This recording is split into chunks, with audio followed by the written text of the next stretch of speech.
خدا باپ کے زندہ اور جلال کلام میں سے زندگی برا کلام پالوس رسول کا دوسرا خط کرنتھیوں کے نام، اس کا 11 باب 1 سے 33 آیت مبارکہ تک۔ کاش کہ تم میری تھوڑی سی بیوقوفی کی برداشت کر سکتے۔ ہاں، تم میری برداشت کرتے تو ہو۔ مجھے تمہاری بابت خدا کی سی غیرت ہے، کیونکہ میں نے ایک ہی شوہر کے ساتھ تمہاری نسبت کی ہے، تاکہ تم کو پاک دامن کواری کی مانند مسیح کے پاس حاضر کروں۔ لیکن میں ڈرتا ہوں کہیں ایسا نہ ہو کہ جس طرح سانپ نے اپنی مکاری سے ہوا کو بہکایا، اسی طرح تمہارے خیالات بھی اس خلوص اور پاک دامنی سے ہٹ جائیں جو مسیح کے ساتھ ہونی چاہیے، کیونکہ جو آتا ہے اگر وہ کسی دوسرے یسوع کی منادی کرتا ہے جس کی ہم نے منادی نہیں کی، یا کوئی اور روح تم کو ملتی ہے جو نہ ملی تھی، یا دوسری خوشخبری ملی جس کو تم نے قبول نہ کیا تھا، تو تمہاری برداشت کرنا بجا ہے۔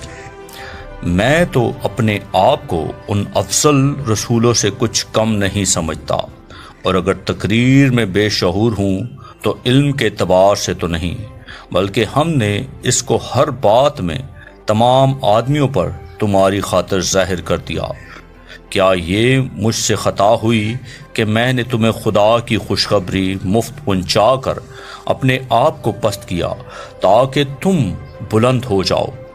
میں نے اور کلیسیاؤں کو لوٹا، یعنی ان سے اجرت دی تاکہ تمہاری خدمت کروں، اور جب میں تمہارے پاس تھا اور حاجت مند ہو گیا تھا تو بھی میں نے کسی پر بوجھ نہیں ڈالا، کیونکہ بھائیوں نے مقدونیہ سے آ کر میری حاجت کو رفع کر دیا تھا، اور میں ہر ایک بات میں تم پر بوجھ ڈالنے سے باز رہا اور رہوں گا۔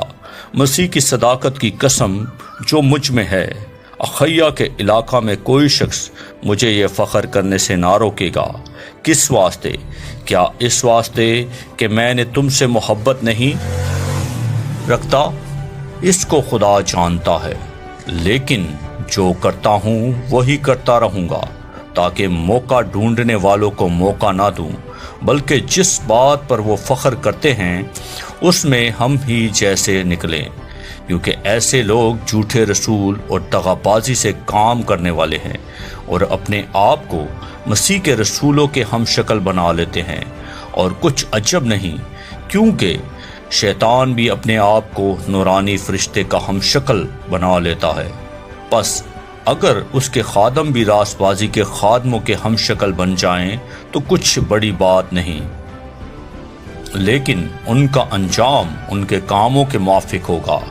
میں پھر کہتا ہوں کہ مجھے کوئی بیوقوف نہ سمجھے، ورنہ بیوقوف سمجھ کر مجھے قبول کرو کہ میں بھی تھوڑا سا فخر کروں۔ جو کچھ میں کہتا ہوں وہ خداوند کے طور پر نہیں، بلکہ گویا بیوقوفی سے اور اس جرت سے کہتا ہوں جو فخر کرنے میں ہوتی ہے۔ جہاں اور بتھیرے جسمانی طور پر فخر کرتے ہیں، میں بھی کروں گا، کیونکہ تم تو عقل مند ہو کر خوشی سے بیوقوفوں کی برداشت کرتے ہو۔ جب کوئی تمہیں غلام بناتا ہے یا کھا جاتا ہے یا پھنسا لیتا ہے یا اپنے آپ کو بڑا بناتا ہے یا تمہارے منہ پر تماچا مارتا ہے تو تم برداشت کر لیتے ہو۔ میرا یہ کہنا ذلت ہی کے طور پر صحیح کہ ہم کمزور سے تھے، مگر جس کسی بات میں کوئی دلیر ہے، اگرچہ یہ کہنا بیوقوفی ہے، میں بھی دلیر ہوں۔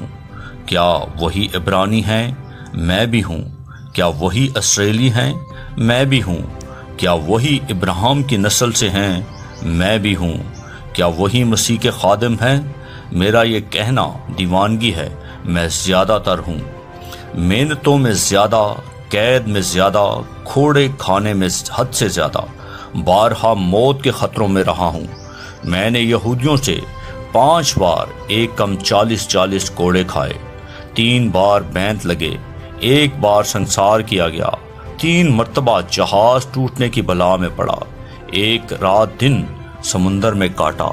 میں بارہا سفر میں، دریاؤں کے خطروں میں، ڈاکوں کے خطرے میں، اپنی قوم سے خطروں میں، غیر قوموں سے خطروں میں، شہر کے خطروں میں، بیابان کے خطروں میں، سمندر کے خطروں میں، جھوٹے بائیوں کے خطروں میں، محنت اور مشقت میں، بارہا بیداری کی حالت میں، بھوک اور پیاس کی مصیبت میں، بارہا فاقہ کشی میں، سردی اور ننگے پن کی حالت میں رہا ہوں، اور باتوں کے علاوہ جن کا میں ذکر نہیں کرتا، سب کلیسیاؤں کی فکر مجھے ہر روز آ دباتی ہے۔ کسی کی کمزوری سے میں کمزور نہیں ہوتا، کسی کے ٹھوکر کھانے سے میرا دل نہیں دکھتا۔ اگر فخر ہی کرنا ضرور ہے تو ان باتوں پر فخر کروں گا جو میری کمزوری سے متعلق ہیں۔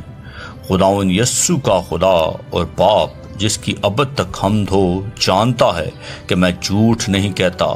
دمشق میں اس حاکم نے جو بادشاہ ارتاس کی طرف سے تھا میرے پکڑنے کے لیے دمشقیوں کے شہر پر پہرا بٹھا رکھا تھا۔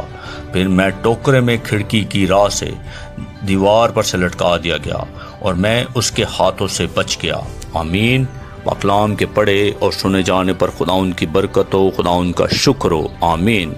اس زندہ اور جلالی کلام کو زیادہ سے زیادہ شیئر کریں تاکہ لوگ سن کر برکت پائیں۔ آمین۔